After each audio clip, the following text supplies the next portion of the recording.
Welcome to the Monday Mailbag. Today's question is, what makes a good trap for Carlin-type gold? Our work at South Grass Valley has confirmed that our district has been exposed to large volumes of gold-bearing mineralized hydrothermal fluids affecting a volume of bedrock consistent with what we see around Nevada's 3 largest districts. With our current drilling program, we're looking to find the places and the features that cause this gold to fall out of these fluids to concentrate into potentially economic grades in the surrounding bedrock. To answer today's question, I'm joined with our Chief Discovery Officer, Wade Hodges. Okay, thank you, James.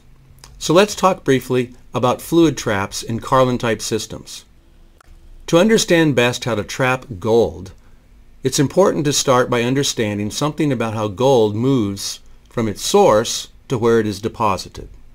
Gold is moved by being dissolved into hot hydrothermal fluids, which are then channeled by faults and other features towards the surface. Because the concentration of gold in these fluids is so low, in order to build into higher concentrations, massive volumes of fluid need to pass into and through a trap to accumulate the gold into the bedrock. These traps can be quite complex, though they're generally either physical, such as features that result in changes in fluid pressure, temperature, or the structural properties of rocks, or else chemical, such as the presence or absence of various chemical constituents and reaction catalysts that result in changes to fluid chemistry. Now, if we look at the major Carlin-type camps, the most important traps that we see are 1. Host rocks that are particularly effective at removing gold from solution. 2. Structures that repeatedly focus fluids into the same areas. And then 3. Unreactive and impermeable barriers that pond fluids to more effectively remove gold before they move on. So starting with host rocks. When an acidic fluid passes through particularly reactive layers of bedrock, such as a calcareous siltstone, the fluids dissolve the calcite and leave behind a mesh of open spaces between the less reactive grains. These now sponge-like units promote even more hydrothermal fluid flow and continued chemical reaction that precipitates gold.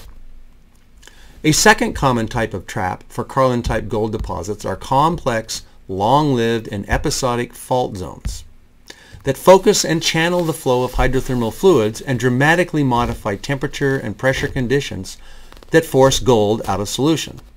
Large fault zones consist of many diverging and converging faults and are associated with multiple periods of movement that create large volumes of repeatedly broken rock to host multiple phases of gold-bearing fluid.